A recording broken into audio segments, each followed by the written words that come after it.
The top 7 tips for a perfect GRE argument essay are actually really fun to discuss.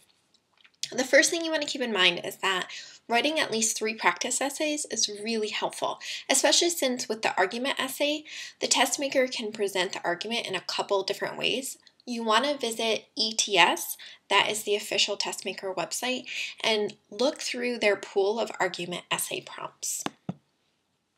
When you are doing these practice essays, you want to include false generalizations, inadequate evidence, and misleading surveys or statistics to really point out where there are holes in the argument.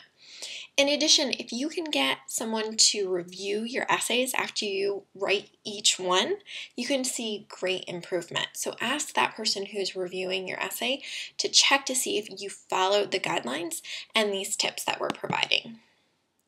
You may find that there are a lot of things wrong with the argument that's presented, but you want to really focus on just 2 or 3 specific assumptions. You don't want to provide a laundry list of things that are wrong with it. You want to provide in-depth analysis of why specific assumptions undermine the argument. Speaking of which, providing alternative explanations for what the author is presenting is a great way to point out flaws within the argument. There is no perfect argument presented on the GRE.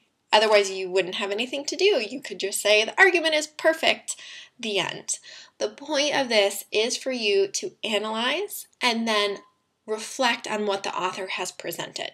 So look for those 2 to 3 assumptions, and once you have located those, then from there you can figure out what alternative explanations could have explained the conclusions the author has reached.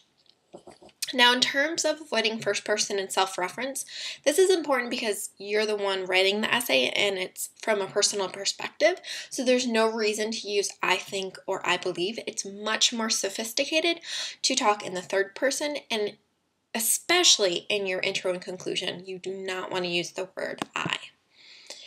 Overall, you want to have really strong writing. So when you're writing, you can use phrases like, it is evident that, or without a doubt, and by adding these really forceful phrases, you can show how confident you are in the analysis that you're providing.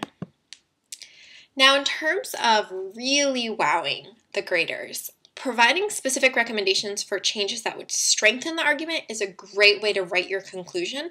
You want to include that in your conclusion. It's the last thing that you want the graders to look at, and it helps you to reiterate your thesis. Your thesis is that there are flaws in the argument. So providing specific recommendations for changes helps you to convey that absolutely there are problems with this argument, but if you add the elements that are missing, you could strengthen what the author is trying to say. So think about these tips as you're writing those 3 practice essays, and you can maximize your score.